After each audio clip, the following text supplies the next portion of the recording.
which has happened in a brief amount of time, because ISRO was born in 1969, which is the year remembered for the first human being having landed on the surface of moon, Neil Armstrong, through an American mission Apollo 8. But today we are the first to have landed on the southern pole. So from a nation which was waiting to be led by others, we are now in a position where we are ready to lead others. And the world look forward to us for cues and also for the new initiatives. And I think what is the latest to share, as you were asking, is that very soon, I think in the next 3-4 weeks, to be very precise, in the first week of December, because the dates are yet to be finalized, we'll be launching a European Union satellite from Sriharikota. The satellite has already arrived at Sriharikota this morning. So this is a European Space Agency satellite. We already launched 2 of them earlier. That's called Proba mission. So Proba 1 and 2 were meant for Earth observation. This is going to be the first one, which is for the Sun observation. So I think now our collaboration, even at the international scale, has become more equal. So if we are collaborating from an equal platform. And it's not only that we are taking, we are also contributing to our collaborators in an equal measure, sometimes in a larger measure. All the members and the stakeholders in the space sector, young startups, ladies and gentlemen. At the outset, I have to congratulate Mr. James Bartle and the organizers, I think, for having made a very regular feature out of this, holding this annual conclave, which is in fact emerging as a very useful platform for the exchange of ideas, also exchange of best practices, and also knowledge sharing. And I'm glad that I was here last year, and I'm able to make it this year itself. Somanatji. I think if you look back in the last 3-4 years, and then of course in the context of what has happened since independence, it's been a brief but a very eventful journey as far as the space sector is concerned. And I think the best way to actually appreciate that is that the Indian Space Research Organization ISRO, which is headed by Mr. Somanath, was actually established in the year 1969. Which is gone up in the history as the year when the first human being landed on the surface of the moon, Neil Armstrong. And we were just getting born. But today, we have the courage and the pride to say that we are the first to have reached the southern pole. So I think that itself is an indication of the huge quantum jump that has happened. But more important than that is to understand how was this made possible. And I have no hesitation to say it. And to add to what the chairman was just now saying, the credit goes to Prime Minister Narendra Modi for having what the media popularly described as unlocking of India's space. I know for how many decades we were functioning behind a wheel of secrecy for reasons better known to the dispensations then. We never had a dearth of talent, we never had a dearth of potential. You can see those archive pictures of Vikram Sarabhai carrying some of the equipments on the carriage of his bicycle. So that was the kind of commitment, the kind of dedication.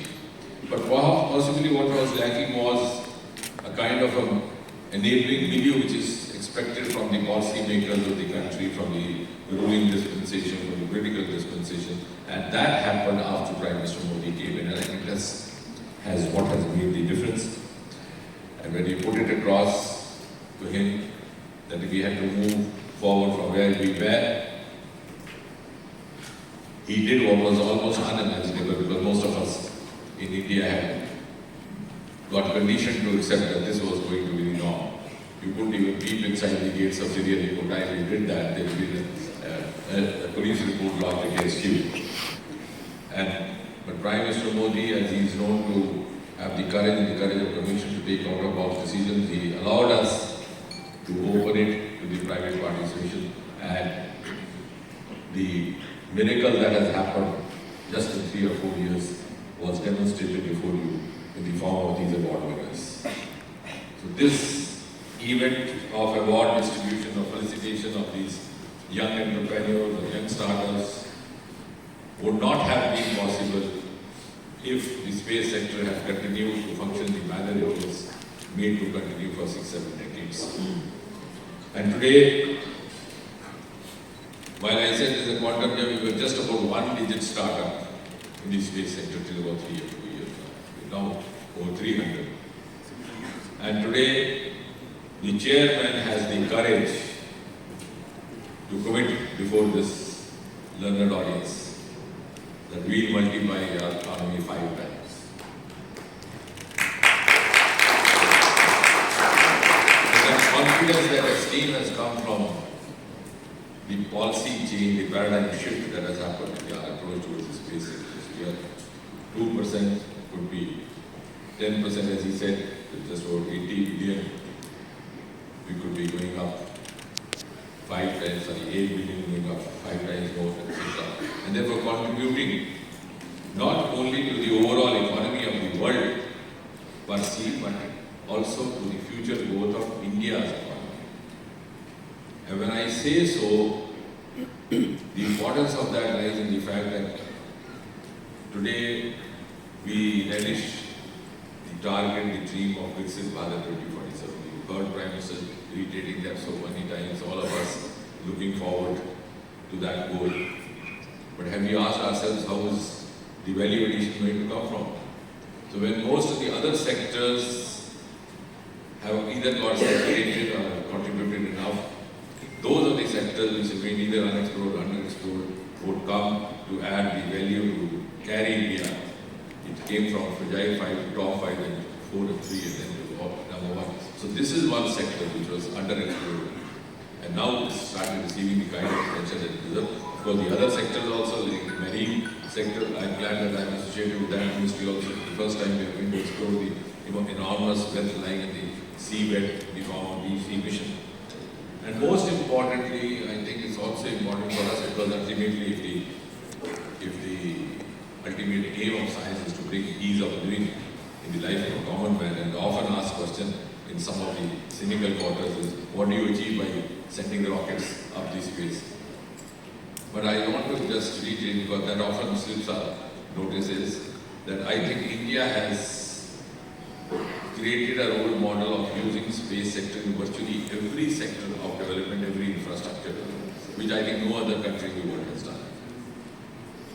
I think, and that would also happen after this government came in 2014, I think it was 2015 or 16, we had a brainstorming for about 3 days, where 15, where the space experts and space scientists were made to sit with the representatives from each of the ministry, each of the sector, to make them realize where we could step in, because many of them didn't know that it could be of utility build.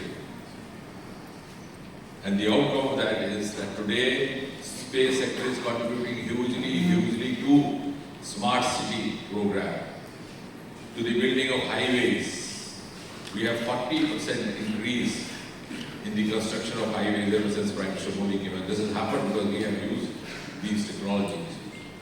It's being used in most of our flagship programs, the Jal Shakti program, the agriculture programs, the Swamitva program where you do the mapping of the farms and land, combining space technology with drones. Telemedicine, of course, I don't have to say that.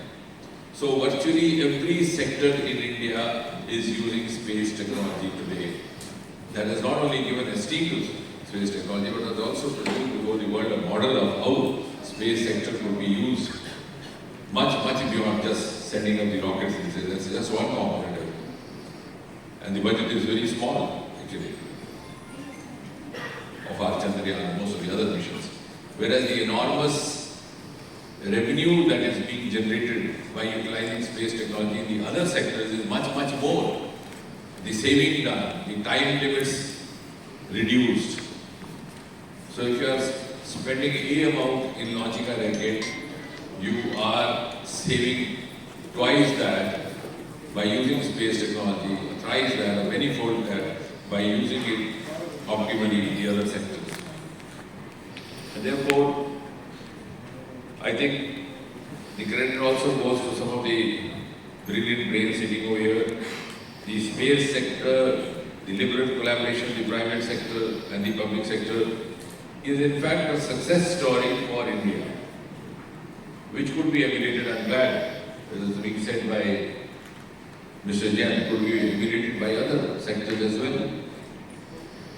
Because the era of working in silos is over, so we need to move forward, we have to move in an integrated fashion. And the manner they have done it meticulously, I think is a case study in itself. They decided to open the gates of Sriharikota. Then they set up an interface called InSpace. Then they set up PSU called New Space India Limited. Then they engaged a group of persons who already had the experience both of the industry as well as the scientific technology and the scientific entrepreneurship. Then they collaborated between the two sectors. There was a mechanism in place to negotiate the ideal collaborations and also to partner with the NSIU and wherever required. And I think this is a model which could actually be replicated by the other sectors as well. And in fact, that is precisely what I've been telling even the partner of biotechnology, because that's another sector coming up very hugely, the biopharma sector. In fact, they have also set up a similar kind of a model. If I am a BIRAC, so I said it would actually emulate more closely what is being practiced by the space sector. And then, of course, the FDI approvals. And therefore, today, and the other contribution the space sector in the recent years is that it has brought India as a frontline nation as far as our scientific achievements are, innovations are concerned. Because of these space achievements, we are being taken seriously even in other sectors. When we come up with the DNA vaccine for COVID, our trustworthiness is much, much more than it would have been a few years earlier, because we have already proved our credibility through our space achievements. And that also brings us to a position where, in a single sentence, I would say, till a few years back, India waited to be led. Today, India is ready to lead. As most of us work with evidence, because we belong to the silent fraternity, you would bear me out. Earlier on, the technologies would arrive here 1 decade, 1.5 decades later. We would wait for the others to experiment. And once they proved success, then we started talking. By that time, they would go to the next generation. So we were always following. It's like you wait to cross a bridge because you know the bridge is fragile. And after you see a couple of vehicles have been crossed, then you gather courage to cross it. By the time they move to the next milestone. Television, for example, happened in America in 1950s. We got it in 1970. That too, a weekly Chitrahar or something like that. I mean, it was ridiculous because they were having potential debates way back 1950s, like you have these days as you have. We didn't know what's up. Today is similar also, and I'm glad we are only 5-6 in quantum technology. We are, as far as space sector is concerned, which we are discussing in this room, we are now in a position to offer cues. What Mr. Somanathan is getting from Chandrayaan 3 is being awaited by the rest of the world, even the agencies like NASA. And therefore, and more importantly, that has generated a avenue of employment, startup. Earlier on, we used to produce very good talent from your Trivandrum institution. Most of them had to go to NASA. Today, they have found avenues over here. So you have actually contributed hugely, not only to the space sector, but to a national cause as such. You have checked that brain drain. And now you are also prompting a reverse train. Many of them want to come. And of course, the human space mission, which is going to happen, is being looked forward to by the whole world. The Bharatiya Antariksh Station, I think 2035, and then 2040, they say we would land on the surface of the moon. And the ambassador is there, he's already come out with the suggestion and offer of having space tourism as well. So the Delhi market is so hot, I hope if it is heard very keenly, they will start bothering the chairman, asking for bookings in advance because 2040 is not far off. But that is the kind of prospect that has happened because now the world has started believing that, look here, India has the capacity to do it, and I think the credit for this goes to entirely to the gentleman here, and of course all the startups that we were talking about. Was going through the some of these documents here. I think now what we look forward to is when we talk of Vision 2047, the roadmap ahead would be how best to use the commercial opportunities offered by the space sector. How we have now come out with a successful genre of space startups who are actually inspiring the startups in the other sectors also. But how I think some of them are also proving the methodology, the successful methodology of being sustainable startups. Like this guy who having now graduated to the next level, they started a factory producing rockets. So I think that industry linkage from the beginning and the continuous movement from one level to the other is essential to sustain a startup, because otherwise they'll start and then start back. And that again is going to be a challenge, and that of course for that vital would be further promotion of the PPP model that we have experimented over here, and of course allowing it to engage in global competitiveness. And therefore, as I said, this is one of the better times happening in the space sector of India. But the best time is yet to come, and I'm sure it's going to happen very soon. And I'm also sure that in 2047, when India reaches that pedestal, space sector will also be counted among the contributors to having made India reach that destination. So once again, congratulations to all the awardees. Congratulations to the Indian Space Association for having created this platform. And before I conclude, I think there's also, because I'm sitting beside the ambassador here, an announcement which will also will help our friends from media, because otherwise they would go insatiated or unsatiated. Apologies, having a laugh.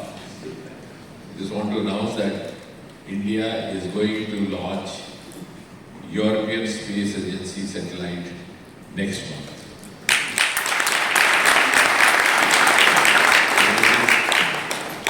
Me and the chairman were discussing this morning, and this is the first time that we are meeting in public. And I think again the European, that's again an indication of the collaboration that ISRO has with the European Union. This is called PROBA. So we've already launched 2 of those satellites, PROBA 1 and PROBA 2, but they were not observatory satellites. This one is going to be the Sun satellite. So India and Europe are together going to reach out to Sun. And that launching would happen from Sriharikota next month. And I'm glad that our collaboration, which we are looking forward, is now also getting extended in larger scale. And I hope we continue to grow this way.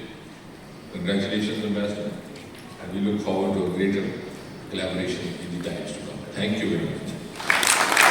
Running for the country and going beyond. With this, I'd like to invite the Honorable Minister Dr. Jitendra Singh to inaugurate the applications. With this. May I request the Honorable Minister to kindly release the video, The Speed Sora Technologies.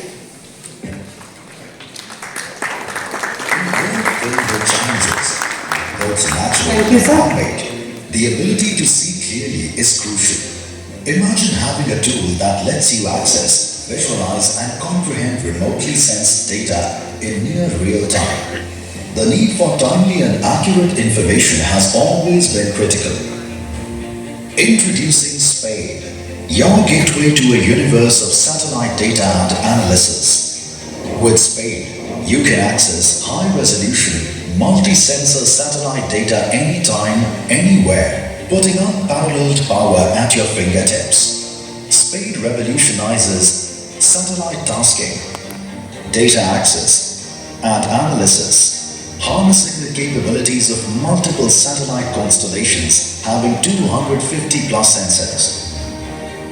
Whether you need to task satellite or browse through an extensive archive, Spade offers flexibility to meet your needs effortlessly, delivering millions of square kilometers of data every day. From monitoring and assessing specific areas to providing you a simple image for your research, Spade empowers you with the insights you need. Whatever is your Earth observation requirement, Spade has you covered. With 24/7 all-weather surveillance, Spade helps you make informed decisions with precision. Explore, task, analyze, just Spade it.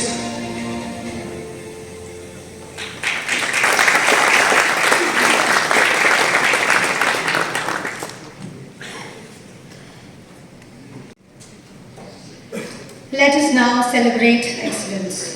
We will now witness the presentation of the prestigious Space Industry Award, recognizing outstanding contribution to the space sector. The awards encompass 10 categories, each focused on different aspects of the space industry, from technological innovation and manufacturing to sustainability and public impact. The categories reflect key areas where Indian companies and organizations are pushing boundaries, developing groundbreaking solutions, and addressing critical challenges. May I have the honor to request Dr. Singh to kindly felicitate our achievements.